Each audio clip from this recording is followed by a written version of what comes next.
My ultimate goal is the liberation of my people. It is because I know we are going to win. It is because I also understand what the white man is fighting for. When he loses it, he will lose it forever. And what I'm fighting for, when I get it, I will get it forever. This is the fighting spirit of Winnie Madikizela Mandela. In other words, she had a good vision to see the African people liberated, but little knowing that she was working with the house slaves, political hustlers, people who didn't care. Why political hustlers? It's because these days we probably all know that if you want to enrich yourself, you might as well consider to register a political party or become an activist.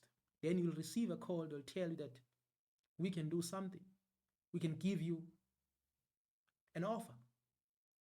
In other words, Winnie Madikizela Mandela started representing black people at a young age, seeking for independence, total liberation, but little knowing that all these years she has been working with political hustlers, people who don't care. That is why today we have people who are like, who is our people? They can't even answer that question. Why? Because they sold out a long time ago. And I believe that Mamuini realized later on that all these years hustling, risking her life, she has been working with political hustlers. There's no way these people that they can just give you a scholarship, they can just give you everything and allow you to come and study in their own territory, and then after that they give you a total liberation. It's impossible. The only person maybe who was strategic when it comes to this is Robert Mugabe. The rest, they failed. They got scholarships, they got all these degrees and qualifications and etc.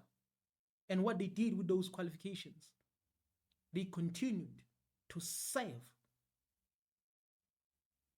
the white people. They continued to serve the colonialists. So Mam Winnie had a had a fighting spirit and a good vision at the same time. But the problem is one. The problem is when you are doing something and but little knowing that the people that you are working with, they don't have similar goals, similar objectives. They don't have the same vision as yours. They are completely different. They only want to serve themselves. They are looking for opportunities that if they can get an opportunity, then they are gone. So it doesn't mean everyone who is protesting in your community, who is protesting in your location, has best interest of the people. Sometimes they are just seeking attention, that if these people can see me, then they might give me some privileges. They might like give me something so that I can shine as well. So most of these people who are activists today is an activist, then tomorrow that person becomes a tenderpreneur. You have to know most definitely that they were not fighting for you, but they were using this thing of becoming an activist as a step ladder so that they can achieve whatever they want to achieve. So most of the political gurus or political icons that we celebrate today, they don't deserve to be celebrated. They don't deserve to be put on a pedestal. Why? Because they did not do the right thing. They were actually doing everything to serve the colonialists. So that is why it's important to study their language, even though they call themselves political liberators or liberators. But you have to study their movement. You have to study their words. You have to study their analysis very well.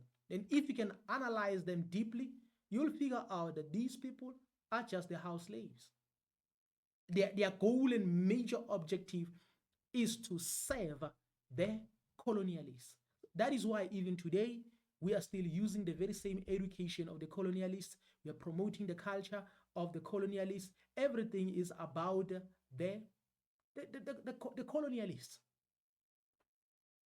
And they'll always come forward and say, who is our people? When you try to hold them accountable, they're like, who is our people? Then you know that this person was not a freedom fighter, but was just an opportunist, a house slave.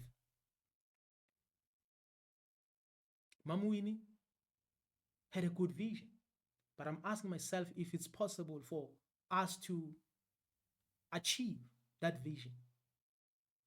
It's impossible as long as we are led by people who act as if when in reality they are not. When in reality they are not there. It's impossible. It's impossible. As long as we are waiting for someone to give us something so that we can shut up, then it means we are not interested in liberating the people. So this goal, this desire of Winnie Mandela requires people who are selfless, people who are truly concerned about the people to say, you know what, people need to be free, because there's no way you can get freedom or free freedom from the colonialists. It's impossible.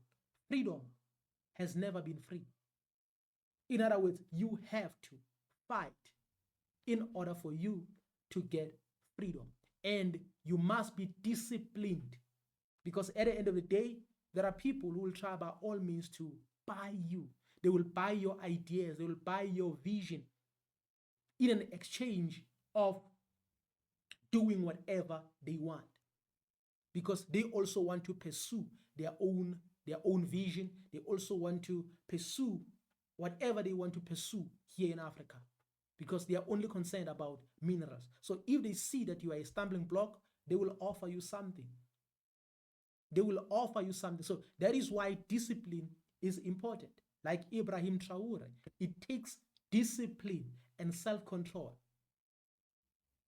because you will be tempted. They will tempt you with money. They will tempt you with all these things. They will tempt you with all these things that you never had in your family. But it takes discipline and courage. So in many countries here in Africa, we don't have those people. You don't have those people. These people you celebrate, you call them freedom fighters, they are just political hustlers. This is my perception. And I wish that the desires of Winnie Madikizela Mandela can be fulfilled, because her desires is also our desire.